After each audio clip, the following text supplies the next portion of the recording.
continuación y la gran Paola del Carpio ya me acompaña aquí en los estudios de Matinal. ¿Cómo estás, Paola? Buen día. Buenos días, Alicia. Sí, hoy día vamos a conversar sobre, bueno, no sé si has escuchado, las últimas semanas se ha estado hablando de que el sol peruano es el nuevo dólar en América Latina. Así es, una de las monedas más fuertes de la región sudamericana es el sol. ¿Esto es tan cierto realmente, Paola? Explícanos. Es bastante cierto.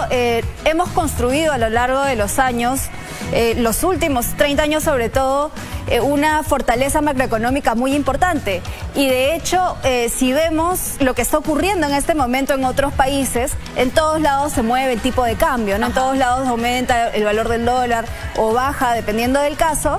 Pero en el sol se ha mantenido relativamente estable y esto hace que muchos lo vean como un activo de refugio cuando hay incertidumbre. ¿Qué significa este primer cuadro? ¿Cuántas unidades monetarias compran un dólar? Así es.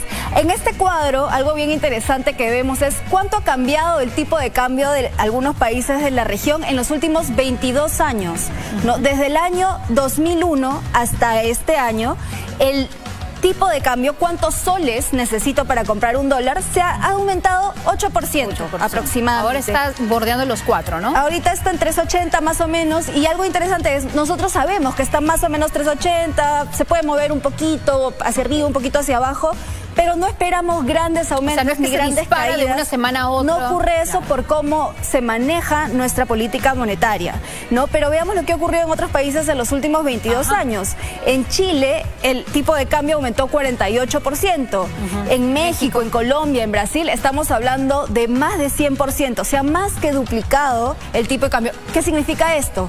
Que necesitan más de sus unidades monetarias, de su moneda, para comprar un dólar. ¿Y por qué va perdiendo esa variación valor tan abrupta?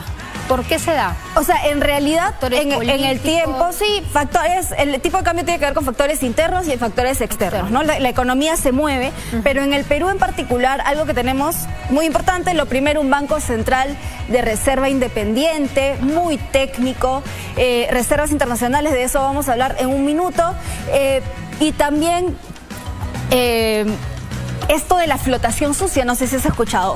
Cuando el tipo de cambio aumenta por algún motivo, para evitar que lo haga muy abruptamente, interviene el Banco Central. Para que no se dispare. Lo mismo cuando cae, porque la idea es que seamos relativamente estables. No cambiar la tendencia, sino mantener cierta estabilidad para que los agentes no se vean muy afectados. Avancemos entonces y sigamos revisando la fortaleza de nuestro sol. Así es, peruano. Un motivo de orgullo para nosotros en el Perú es este, ¿no? Nuestras reservas internacionales, que las maneja el Banco Central, son ese dinero que tenemos guardado, por ejemplo, en dólares o en oro, es los activos internacionales que tenemos guardados para hacer frente a la volatilidad en la economía. Cuando salen capitales, cuando sale mucho dinero en nuestra economía, el Banco Central puede hacer frente a esto. Cuando se mueve mucho el tipo de cambio, el Banco Central puede hacer frente a esto.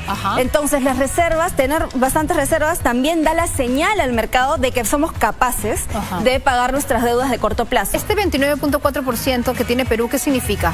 El 29.4% del PBI es el valor de nuestras reservas internacionales. Tenemos muchas reservas internacionales en comparación a nuestros vecinos. Pues, mira Argentina. Veamos el caso, por ejemplo, los casos más dramáticos son Argentina y Bolivia, que no alcanzan el 10%. Y claro, esto lo que hace es limitar la capacidad que ellos tienen para hacer frente a volatilidades del tipo de cambio o incluso en el valor de sus monedas. No sabemos que Argentina enfrenta una inflación altísima, ¿no? Ahora, ¿qué beneficios trae la estabilidad del tipo de cambio? Lo que nos decías, que no sea un día pues está en 6, otro día regresa a 3. ¿Cuáles son los beneficios para que no sea tan volátil? Así es, el beneficio es que tiene cierta predictibilidad. Entonces, como yo no espero que la moneda se mueva demasiado, mañana puede subir un poco, puede bajar un poco, pero no un montón, puedo invertir con cierta tranquilidad. Puedo hacer comercio internacional con cierta tranquilidad. Exportadores ganan con un mayor tipo de cambio, importadores ganan con un menor tipo de cambio, pero a nadie le gusta la idea de que sea muy volátil. ¿no? Por tener cierta expectativa, ¿no? Y a todos nosotros nos importa porque el tipo de cambio finalmente impacta sobre el nivel de precios de nuestra economía. ¿Por qué? Porque nosotros cuando importamos pagamos con dólares.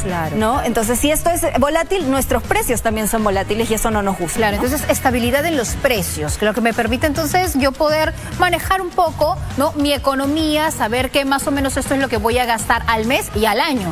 Así es, ¿no? Entonces el Banco Central de Reserva, teniendo un objetivo claro, siendo independiente y teniendo servidores públicos de elevadísima calidad, pues hace toda la diferencia de nuestro país hacia la región, ¿no? Entonces sí es cierto que el sol peruano, porque ya no se llama nuevo sol, no es el sol peruano, es una de las monedas más estables y más fuertes de Sudamérica.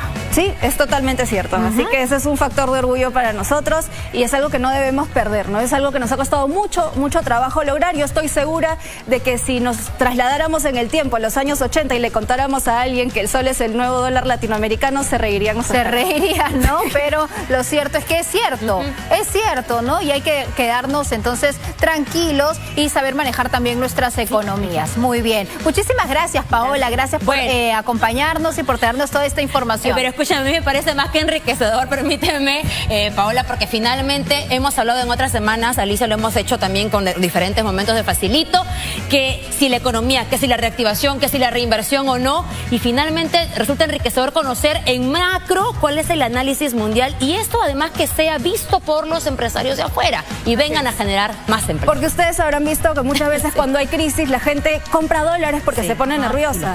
Y en otros países lo que ha ocurrido, por ejemplo en Bolivia, que en este momento tiene escasez de dólares, están comprando soles y eso es bastante interesante para nosotros. Muy bien.